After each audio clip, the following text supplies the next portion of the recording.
다 함께 사도신경 하심으로 5월 6일 수요 기도회를 하나님께 올려드리겠습니다.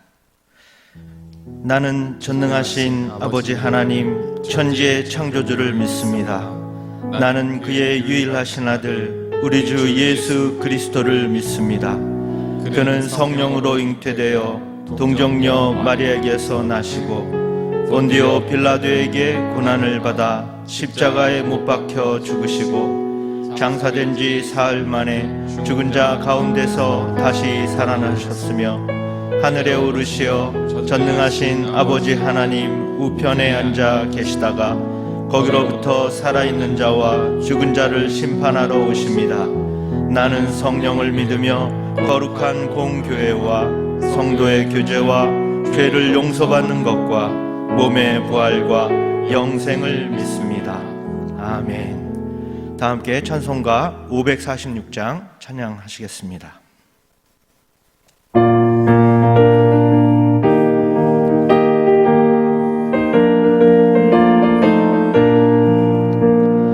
주님 약속하신 말씀 위에서 영원토록 주를 찬송하리라.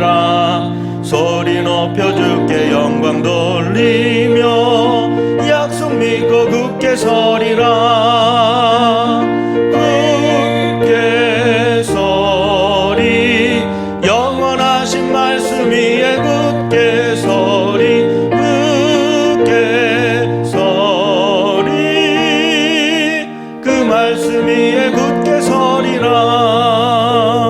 주님 약속하신 말씀 위에서 세상 염려 내게 엄습할 때에 용감하게 힘써 싸워 이기며 약속 믿고 굳게 서리라. 굳게 서리 영원하신 말씀 위에 굳게 서리. 굳게 서리 그 말씀 위에 굳게 서리라.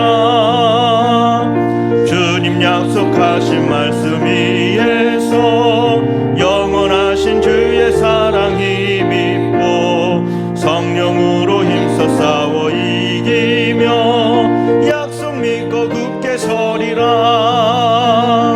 굳게 서리 영원하신 말씀 위에 굳게 서리. 굳게 서리 그 말씀 위에 굳게 서리라. 주님 약속하신 말씀 위에서 성령 인도하는 대로 행하며 주님 품에 항상 안식 얻으며 약속 믿고 굳게 서리라. 굳게 서리 영원하신 말씀 위에 굳게 서리.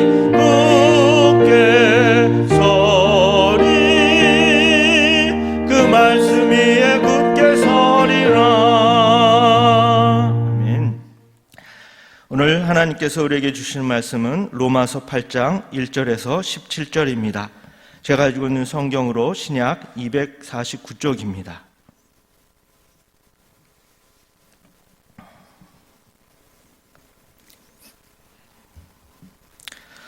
우리 한 절씩 교독하고 마지막 절은 합독하도록 하겠습니다.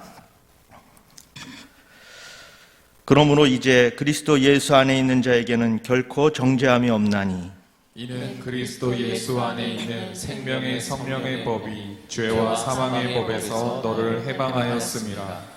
율법이 육신으로 말미암아 연약하여 할 수 없는 그것을 하나님은 하시나니 곧 죄로 말미암아 자기 아들을 죄 있는 육신의 모양으로 보내어 육신의 죄를 정하사 육신을 따르지 않고 그 영을 따라 행하는 우리에게 율법의 요구가 이루어지게 하려 하심이니라. 육신을 따르는 자는 육신의 일을, 영을 따르는 자는 영의 일을 생각하나니 육신의 생각은 사망이요 영의 생각은 생명과 평안이니라. 육신의 생각은 하나님과 원수가 되나니 이는 하나님의 법에 굴복하지 아니할 뿐 아니라 할 수도 없음이라. 육신에 있는 자들은 하나님을 기쁘시게 할 수 없느니라. 만일 너희 속에 하나님의 영이 거하시면 너희가 육신에 있지 아니하고 영에 있나니 누구든지 그리스도의 영이 없으면 그리스도의 사람이 아니라. 또 그리스도께서 너희 안에 계시면 몸은 죄로 말미암아 죽은 것이나 영은 의로 말미암아 살아있는 것이니라. 예수를 죽은 자 가운데서 살리신 이의 영이 너희 안에 거하시면 그리스도 예수를 죽은 자 가운데서 살리신 이가 너희 안에 거하시는 그의 영으로 말미암아 너희 죽을 몸도 살리시리라. 그러므로 형제들아 우리가 빚진 자로 돼 육신에 계셔서 육신대로 살 것이 아니니라. 너희가 육신대로 살면 반드시 죽을 것이로되 영으로서 몸의 행실을 죽이면 살리니. 무릇 하나님의 영으로 인도함을 받는 사람은 곧 하나님의 아들이라. 너희는 다시 무서워하는 종의 영을 받지 아니하고 양자의 영을 받았으므로 우리가 아빠 아버지라고 부르짖느니라. 성령이 친히 우리의 영과 더불어 우리가 하나님의 자녀인 것을 증언하시나니. 같이 합니다. 자녀이면 또한 상속자 곧 하나님의 상속자요 그리스도와 함께한 상속자니 우리가 그와 함께 영광을 받기 위하여 고난도 함께 받아야 할 것이니라. 아멘. 오늘도 하나님께서 주시는 마음속에 품고 남은 3일간도 승리의 삶을 살아가시기를 주님의 이름으로 축원드립니다. 올해 우리 교회 표어는 말씀으로 양육하여 영혼 구원의 열매 맺는 교회입니다. 이 표어를 기반으로 해서 담임 목사님께서 작년에 이제 양육 프로그램인 아만을 추진을 하셨습니다. 코로나 때문에 이제 올해 들어서 잠시 중단됐지만 이제 코로나 사태가 이제 점차 줄어들고 진정되고 또 교회가 정상적으로 이렇게 회복이 되면 이제 가을부터는 본격적으로 우리 부교육자들이 소그룹 형태로서 이 출애굽기를 가지고 우리 성도들과 함께 아만 양육 프로그램을 이제 진행하고자 합니다. 이를 위해서 저희 부교육자들은 이 하나님의 말씀, 이 성경을 부지런히 연구하고 또 배우고 또 잘 전달할 수 있도록 이렇게 열심히 노력하며 준비하고 있습니다. 출애굽기뿐만 아니라 다른 성경도 이제 말씀을 잘 연구해서 우리 성도님들이 올해 정말 말씀으로 잘 양육받아서 말씀 위에 이 반석 위에 든든히 서는 믿음의 용사들로 만들어갈 수 있도록 이렇게 최선을 다하고자 합니다. 이를 위해서 우리 성도님들은 우리 부교육자들 또 담임 목사님을 위해서 많이 기도해 주시기를 부탁드립니다. 오늘 하나님께서 저를 통해서 주시는 말씀은 로마서 8장의 말씀인데 그리스도 예수 안에 있는 자라는 제목으로 말씀을 살펴보고 하나님께서 주신 은혜를 같이 받도록 하겠습니다. 여러분, 성경은 어떤 책입니까? 성경은 하나님의 감동을 받은 사람들을 통해서 말씀이 기록된 책입니다. 따라서 성경을 통해서 하나님은 다양한 표현 방식, 즉 문학적이고 수사학적인 기법을 사용해서 사람들에게 하고 싶은 말씀을 이렇게 하십니다. 예를 들면 구약 성경을 보면 하나님께서는 모세에게 모세야 모세야 이렇게 부르시는 직설법적인 화법을 사용해서 말씀하실 때가 있고요. 또 어떤 때는 풍자와 해학적인 문장으로 말씀하시는데 예를 들면 마태복음 18장 6절입니다. 누구든지 나를 믿는 이 작은 자 중 하나를 실족하게 하면 차라리 연자 맷돌이 그 목에 달려서 깊은 바다에 빠뜨려지는 것이 나으니라. 여기서 연자 맷돌을 목에 단다라는 이 문장에서 연자 맷돌에 대해서 좀 잠깐 살펴보도록 하겠습니다.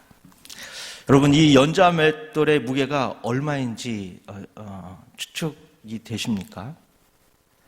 이번 성지순례 때 이제 베드로 장모가 살던 그 집터가 있는 가버나움이라는 곳에 가보았습니다. 그곳에서 연자 맷돌을 직접 보았는데 정말 컸습니다. 우리들을 가이드해 주신 목사님의 이 설명에 의하면 이 연자 맷돌의 무게는 보통 300kg가 넘고 아주 가장 무거운 것은 1톤 정도나 된다고 이렇게 설명을 해주셨습니다. 여러분, 이것을 목에 걸고 바다에 빠지면 어떻게 될까요? 두말하면 잔소리죠. 그 사람은 물에 빠져 죽습니다. 그런데 물에 빠져 죽는 사람은 깊은 물속에 있기 때문에 건져낼 방법이 없습니다. 유대인들은 당일 해가 지기 전에 장례를 치러야 하는 관습이 있는데요. 장례를 치르지 못하면 그 죽은 자에게는 불명예라고 이렇게 단서가 붙습니다. 따라서 물에 빠져 건져내지 못해서 장례를 치르지 못한 이런 불명예의 죽음이 작은 자를 공경에 빠뜨리는 것보다 낫다라는 의미로 이렇게 마태복음 18장 6절의 말씀은 문학적인 기법으로 보면 풍자와 해악의 표현으로 볼 수가 있는 것입니다. 또 성경을 보면은 역설과 복선의 기법으로 말씀하시기도 하는데요. 디도서 1장 12절에 보면 그레데인들은 항상 거짓말쟁이라는 말씀이 나옵니다. 여러분, 거짓말장이라고 해서 그 사람이 하는 모든 말이 다 거짓말이라고는 볼 수가 없습니다. 따라서 그레데인들은 항상 거짓말쟁이라는 문장이 바로 역설의 표현입니다. 이처럼 성경을 읽을 때는 문학 양식이나 이 문맥의 흐름 등을 골고루 살펴봐야 하나님이 말씀하시는 의도를 우리는 잘 알 수가 있습니다. 이러한 것을 염두에 두면서 오늘 로마서 말씀을 구체적으로 살펴보도록 하겠습니다.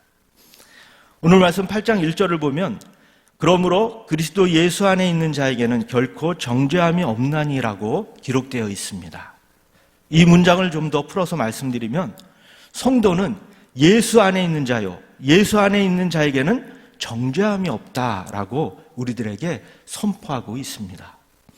그런데 다른 구절에서는 선포가 아닌 다른 표현이 등장하고 있는데 9절에 보면은 만일 너희 속에 하나님의 영이 거하시면, 그리고 10절에서는 또 그리스도께서 너희 안에 계시면, 또 11절에도 예수를 죽은 자 가운데서 살리신 이의 영이 너희 안에 계시면 이라고 기록되어 있습니다.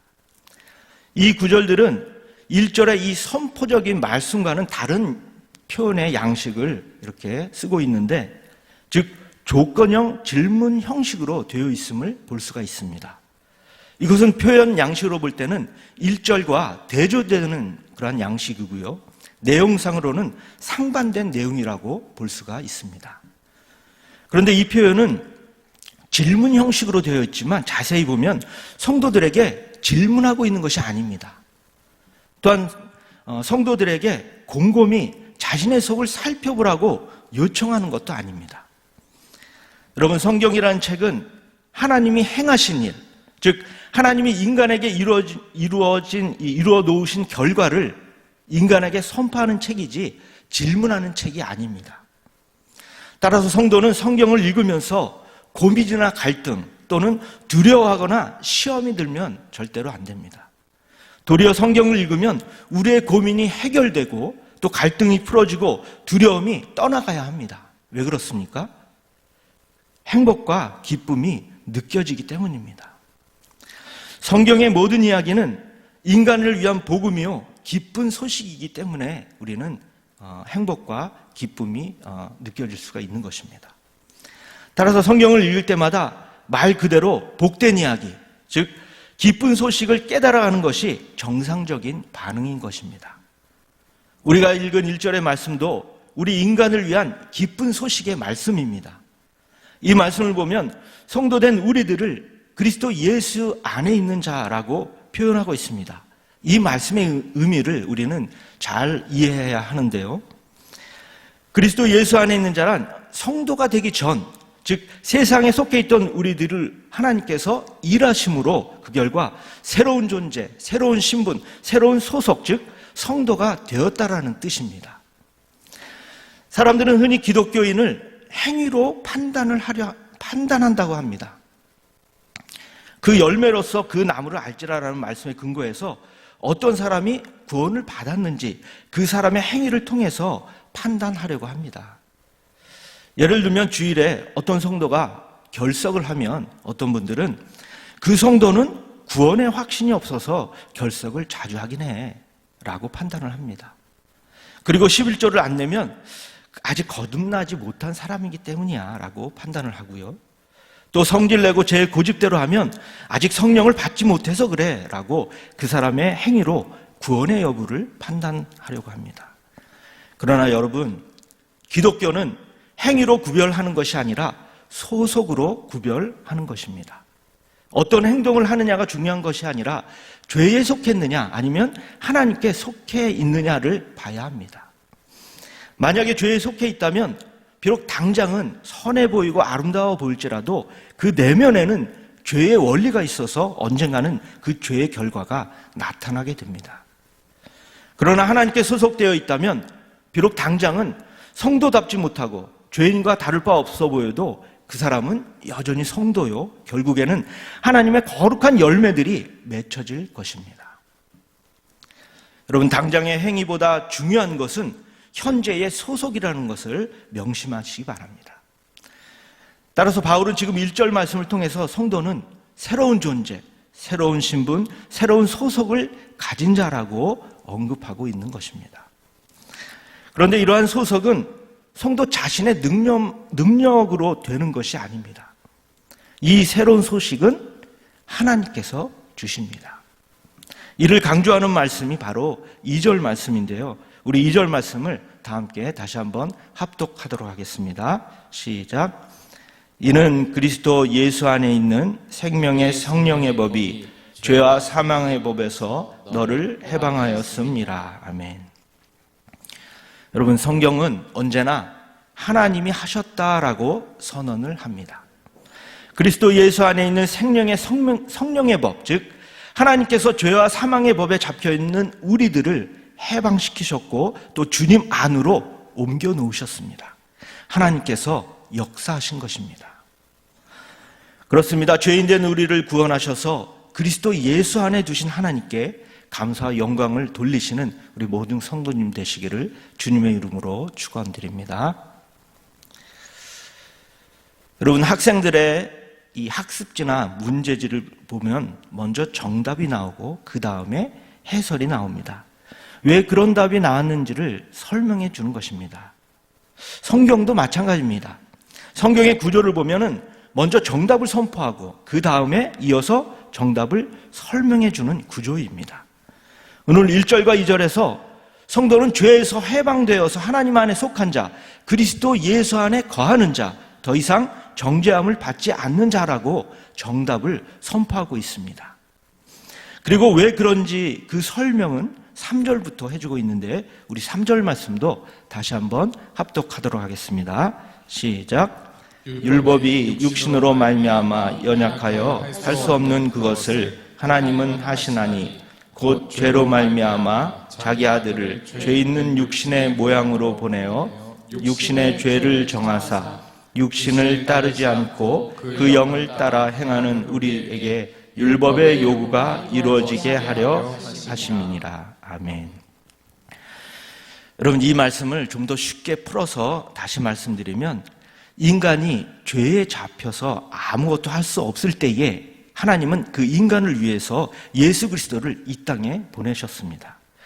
그리고는 예수님으로 하여금 인간이 받을 이 죄의 결과를 대신해서 모두 감당케 하셨습니다. 따라서 성도된 우리는 율법의 요구를 온전히 이루게 되었고 새 사람이 되었다라는 말입니다. 이것이 하나님께서 하신 일입니다. 이처럼 기독교는 언제나 인간이 행한 일이 아니라 하나님이 행하신 일을 선포합니다. 그래서 기독교는 인간이 느끼기에는 당황스럽기도 하고 기이하고 깜짝 놀라기도 합니다. 왜냐하면 내가 마음 먹지 않았고 행동하지 않았는데 나에게 공짜로 어떤 결과가 주어졌기 때문에 놀라는 것입니다. 마가복음 12장 10절과 11절에는 이런 말씀이 있습니다. 너희가 성경에 건축자들의 버린 돌이 모퉁이 돌이 되었나니 이것은 주로 말미암아 된 것이요 우리 눈에 기이하도다 함을 읽어보지도 못하였느냐 하시니라. 여러분, 건축자들이 쓸모없다고 버린 돌이 건물의 이 머릿돌이 되었다라고 말씀합니다. 그리고 이 일은 주로 말미암아 되었다라고 설명하고 있습니다. 그리고 또 그것은 곧 우리 눈에 기이한 일이라고 이렇게 말씀합니다.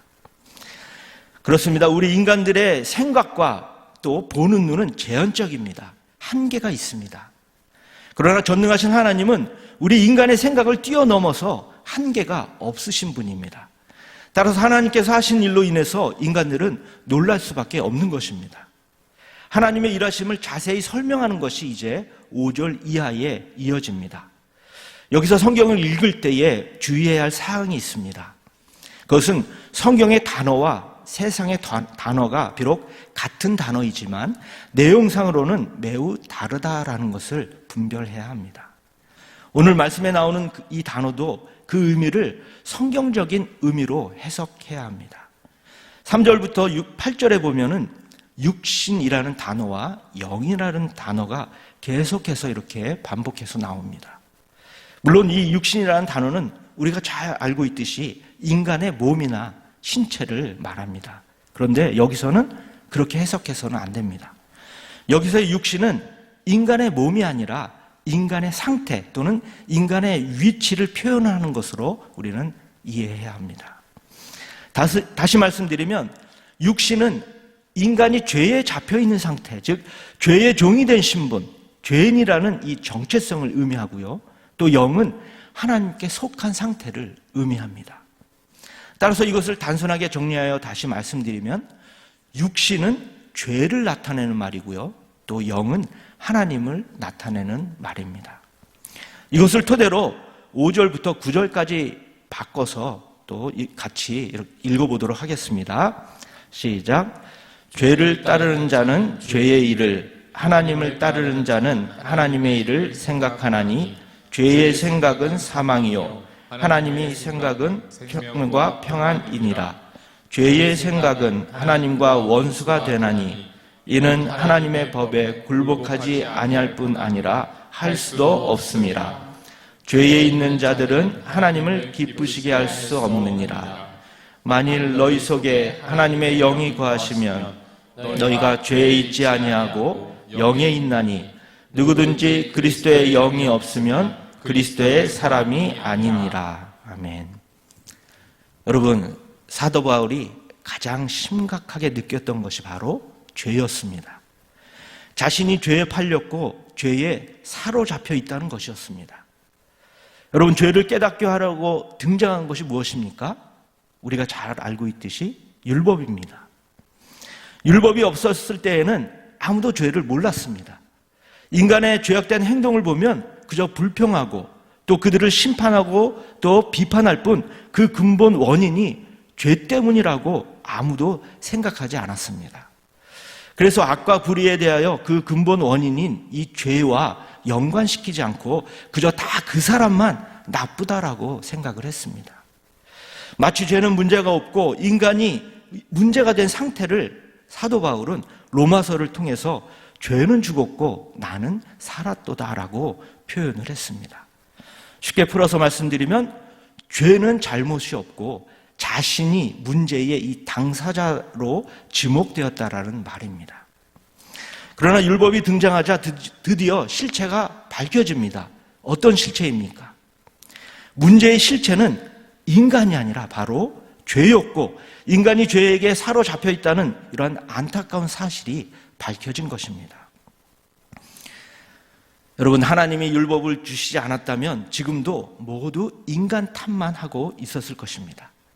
하나님의 율법이 없이 인간의 법, 세상의 법만 있다면 죄인만 드러나게 됩니다. 율법은 죄로 죄되게 하고자 주신 것인데 인간을 죄인으로 만들면 안 됩니다. 율법으로는 죄를 죄되게 만들고 죄에 사로잡힌 인간을 해방시켜 주어야 합니다. 그런데 안타깝게도 원래 율법의 의도와는 다르게 오늘날 율법은 정반대로 활용되고 있습니다. 늘 율법을 근거로 해서 정죄하고 심판하고 또 형법을 주는 것입니다. 이것이 율법을 잘못 사용하는 모습입니다. 예를 들어 보겠습니다. 주일에 많은 사람을 죄인으로 만드는 경우가 있습니다. 어떤 사람이 이렇게 판단을 하는 경우인데 한번 들어보시기 바랍니다. 주일은 하나님께 온전히 드려야 하는 날인데 주일에 교회에 안 온 사람들은 다 하나님께 불순종하는 나쁜 사람들이야. 하나님의 은혜를 모르는 배은망덕한 사람들이다. 여러분, 이런 판단의 기준으로 율법을 사용해서는 안 됩니다. 잘못 사용하는 것입니다. 그런데 율법을 바르게 사용하면 이런 말이 됩니다. 오늘은 많은 분들이 예배에 참석하지 못했군요. 오늘도 죄가 그 성도의 마음을 흔들어 놓은 것 같아요. 죄가 교회에 가고 싶어하는 성도의 신앙을 미혹시킨 것 같아요. 그 성도님은 정말 오고 싶었는데 그 놈의 죄가 또 발목을 잡았군요. 정말 죄란 나쁜 놈입니다. 이 자리에 참석하신 성도님들이 복음을 잘 배우셔서 오늘 못 나오신 분들에게 알려주셔서 다음 주에는 죄를 이길 수 있도록 도와주시기 바랍니다. 여러분 어떻습니까? 이처럼 율법을 잘 사용하시는 우리 모든 성도님 되시기를 주님의 이름으로 축원드립니다. 세상은 죄를 잘 모릅니다. 그래서 잘 되면 그 사람이 잘했다, 못하면 그 사람이 못했다라고 말할 뿐입니다. 그러나 교회는 다른 곳입니다. 잘 되면 하나님이 은혜를 주신 것을 감사하고 못되면 죄가 또 간교를 부렸다고 책망하는 곳입니다. 그래서 교회는 사람을 미워하거나 서로 간에 정죄하거나 싸움이 일어나지 않는 곳이어야 합니다. 여러분, 율법은 죄로 죄되게 하고 인간을 정죄하지 않는 법이어야 합니다. 도리어 율법은 인간에게 자유와 해방을 주는 법입니다. 또 율법은 자신의 행동이 죄인 줄 모르는 죄인에게 죄를 인식하게 해줍니다. 그리고 더 이상 죄를 짓지 않고 선을 행하도록 깨우쳐주는 목적이 있는 것이 바로 율법입니다. 그런데 이 일이 실패하고 말았습니다. 율법이 부족해서가 아닙니다. 하나님께서 만드신 율법은 완벽하지만 죄인이 죄만 알았지 이 율법을 이해하지 못했기 때문입니다. 따라서 죄인이 할 수 없으니까 하나님이 하시는 것입니다. 이것이 바로 예수 그리스도를 이 땅에 보내주신 일입니다. 죄인된 인간을 위해서 죄 없으신 예수 그리스도를 인간의 모습으로 이 땅에 보내시어 이 죄 없으신 예수님에게 대신 죄를 정하신 것입니다. 죄를 지은 우리가 당연히 죄값을 치러서 죽어야 하는데 죄 없으신 예수님이 우리를 대신해서 죽으셨기 때문에 이제 우리는 죄의 결과로부터 벗어날 수가 있게 되었습니다. 예수님의 말씀대로 모든 것이 다 이루어졌고 드디어 인간의 이 문제가 예수 그리스도 안에서 해결되었습니다. 이제 오늘 말씀 5절부터 11절은 그 결과를 설명하고 선포하고 있습니다. 서두에서 말씀드렸듯이 이 구절들은 조건문이 아니라 확신을 선포하는 그러한 표현입니다. 그 중에서 9절 말씀을 이해하기 쉽게 공동 번역으로 바꿔보도록 하겠습니다. 하나님의 성령께서 여러분 안에 계시다면 여러분은 육체를 따라 사는 사람이 아니라 성령을 따라 사는 사람입니다. 그러나 그리스도의 성령을 모시지 못한 사람은 그리스도의 사람이 아닙니다. 10절 말씀도 공동 번역으로 보면 이렇게 됩니다. 비록 여러분의 몸은 죄 때문에 죽었을지라도 그리스도께서 여러분 안에 계시면 여러분은 이미 하나님과 올바른 관계에 있기 때문에 여러분의 영은 살아 있습니다.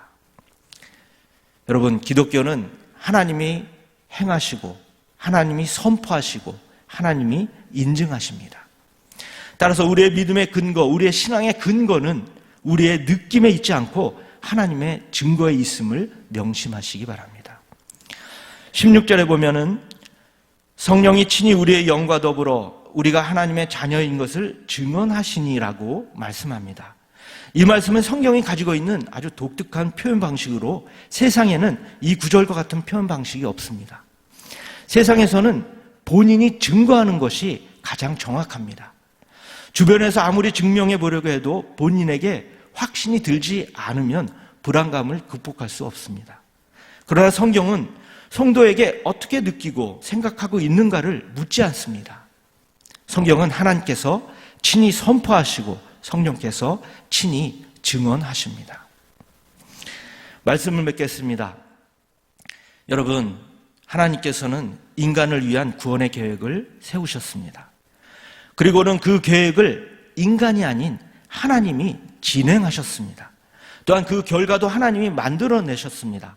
그리고 마침내 그 결과가 다 이루었다라고 선포도 하시고 그 결과가 분명하다라고 증언도 하셨습니다. 이처럼 기독교는 하나님이 계획하시고 행하시고 하나님이 선포하시고 인증하십니다. 오늘 하나님께서는 성도된 우리들에게 그리스도 예수 안에 있는 자라고 선포하십니다. 이를 위해서 하나님께서 친히 다 행하셨지만 우리가 해야 할 일이 있습니다. 그것은 하나님께서 나를 구원하셨다라는 것을 알아야 합니다. 또 내가 새로운 사람이 되었다는 것도 알아야 합니다. 그리고 내가 그리스도 안에 거하게 되었다는 사실을 알고 하나님의 자녀답게 살아가야 합니다.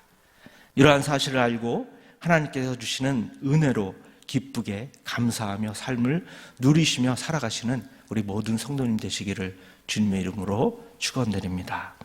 이 시간 우리 찬양 하나 하고 말씀을 붙들고 또 기도하도록 하겠습니다.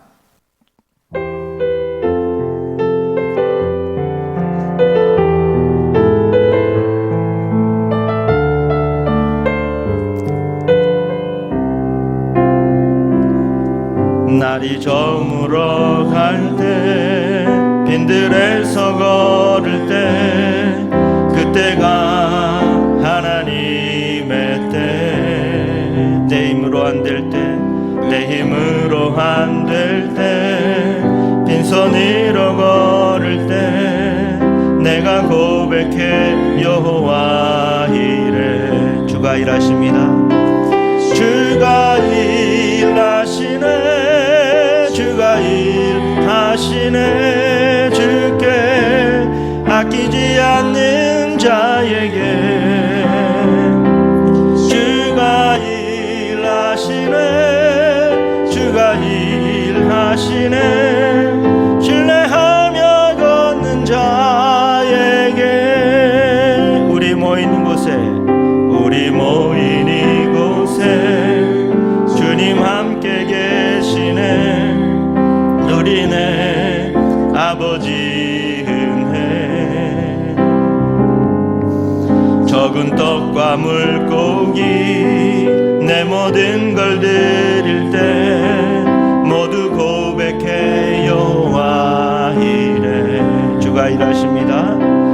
주가 일하시네 주가 일하시네 주께 아끼지 않는 자에게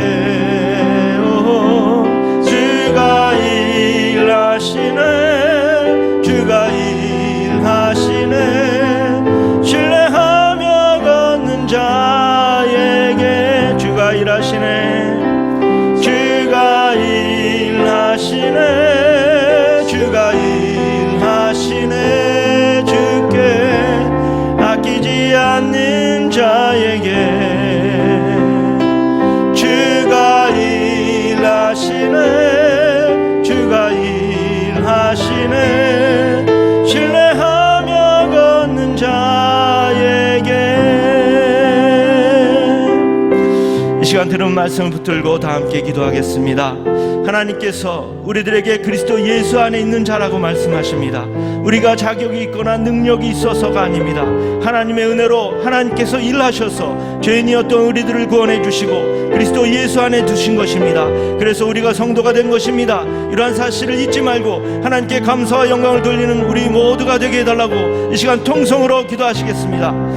전능하신 아버지 하나님, 오늘 수요 기도회를 영상으로 하나님께 올려드리게 하시니 감사를 드립니다. 오늘 주신 말씀을 붙들고 기도합니다. 하나님께서 우리들을 그리스도 예수 안에 있는 자라고 선포해 주셨습니다. 성도가 되기 전 우리들은 세상에 속해 있던 죄인이었습니다. 이러한 죄인된 우리들을 하나님께서 일하심으로 그 결과 새로운 존재, 새로운 신분, 새로운 소속인 성도로 만들어 주셔서 그리스도 예수 안에 있는 자가 되었습니다. 이 얼마나 감사한지요. 우리가 잘나서 우리 어떤 자격이 있어서가 아닙니다. 모두가 하나님의 은혜입니다. 하나님의 선물입니다. 이제 주님 안에서 성도가 된 우리들은 하나님의 자녀답게 이 악한 세상에서 빛과 소금의 역할을 잘 감당하며 많은 사람들에게 본이 되게 하시고 하나님의 영광을 더욱더 나타내며 살아갈 수 있도록 성령께서 역사하여 주시옵소서. 하나님 아버지, 우리를 주님의 자녀로 삼아주시고 예수 그리스도 안에 있는 자로 선포해 주셔서 감사합니다. 우리가 잘나서가 아닙니다. 우리가 자격이 있거나 능력이 있어서가 아닙니다. 이 모든 것이 다 하나님께서 일하시고 하나님의 은혜로 된 것임을 압니다.